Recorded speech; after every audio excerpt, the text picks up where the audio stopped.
Welcome back. This is the Multisport Marathoner dialing in core pace.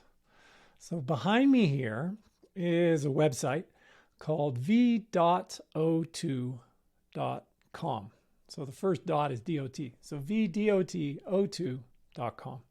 And it's a really useful site for generating some splits and pace calculators and stuff. So you would enter your target distance, goal time, and you can do pace in miles or pace in kilometers. Then you're going to hit calculate, and it's going to kick out. So let's just do a sample here. Marathon 03. And we're going to hit calculate, and then it's going to kick out race paces. And those are race paces for different distances. And those are all at your goal pace. And then training is going to kick out some training paces, and it's going to explain what the equivalent is. Now, the equivalent has built-in assumptions about economy and pace fade on duration built into it. We're going to get into the equivalent in another episode. But for today, what I want you to do is punch in that information and get your training paces up for yourself. So let's get rid of that. And that's what we have here. So these are my training paces if I was training for a 3-hour marathon. Now, the first thing that I recommend you do is a bit of a reality check with that easy pace. I've used these tables for many years, and something you should be aware of is those easy paces typically run from zone 1 to a high zone 2 effort for most people. Now, you're not going to want to be doing a whole lot of high zone 2 easy running because it's not easy. It's going to tire you out. And part of the benefit of using the bike is you can get the endurance adaptations without having to do as much run volume. So that's useful if you're constrained in terms of breakpoint volume, but it's also useful because it'll let you use your energy for the key sessions. And the key sessions might be building run volume. It could be tempo workouts. It really depends on where you're at with your development and where you are in your season. So reality check those. And what do I mean by that?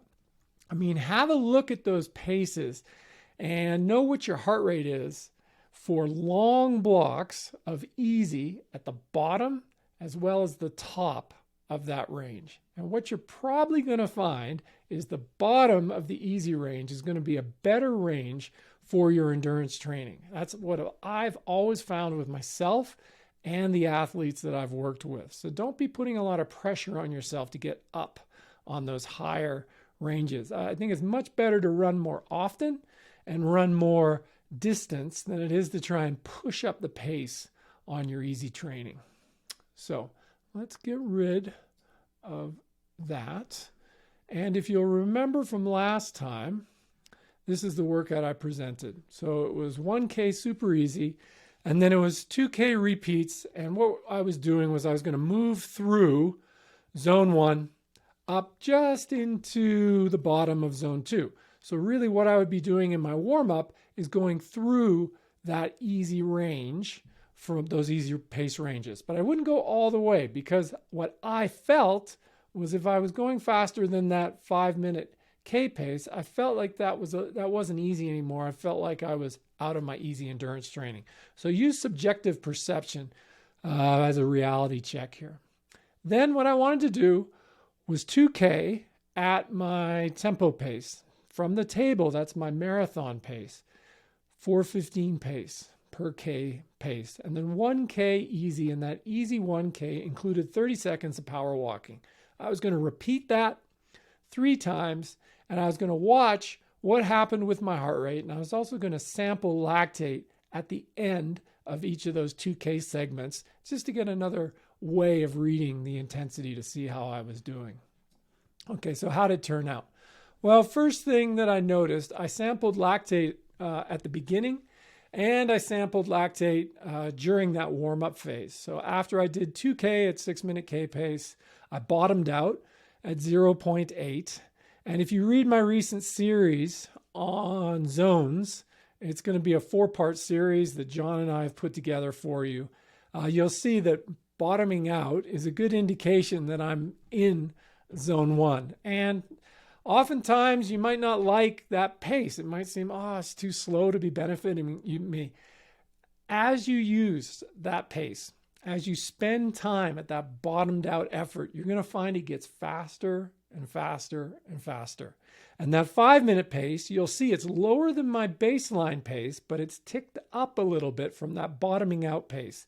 And that's why I feel like I don't really want to be going faster than that for my endurance running. In actual fact, I want to be going a bit slower than that.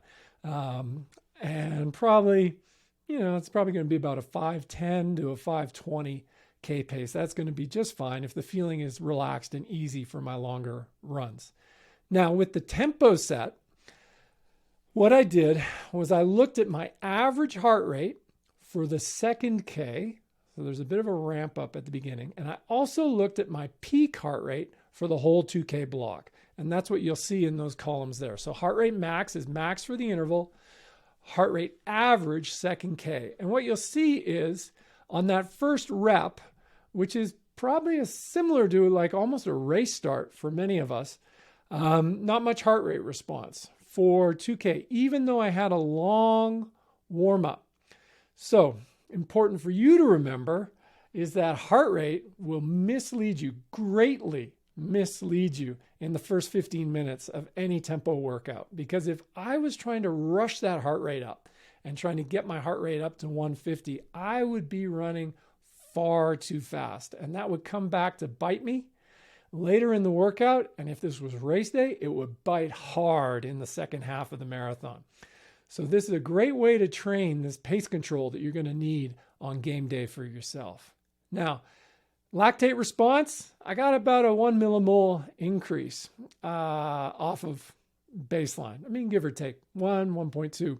That last reading is a little suspect. I don't necessarily think my lactate went down at the end. That would be really unusual. I had a little problem getting a good sample. And so there was a delay from the time that I stopped running fast and I actually got a good reading there. But by and large, it gave me a good feel.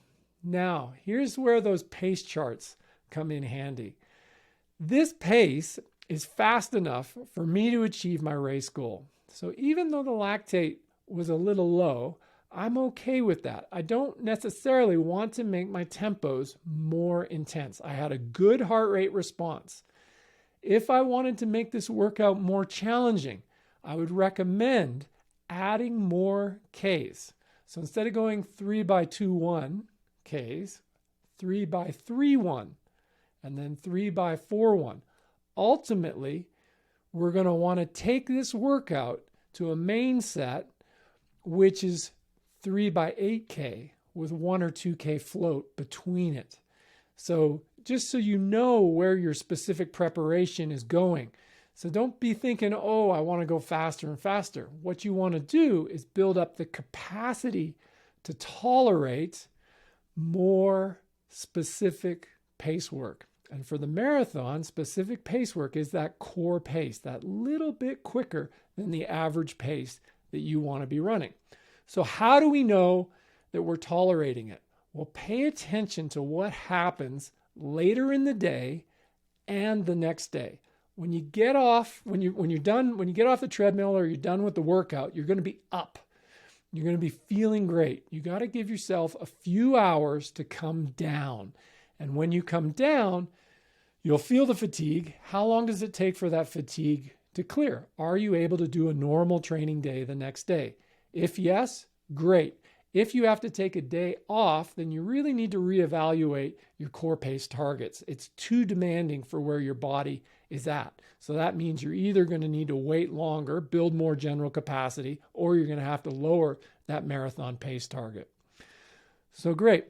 Going to recap all these episodes next time and just give you some big picture strategy with the different pieces that I've been laying out for you and how they all fit together. I hope you join.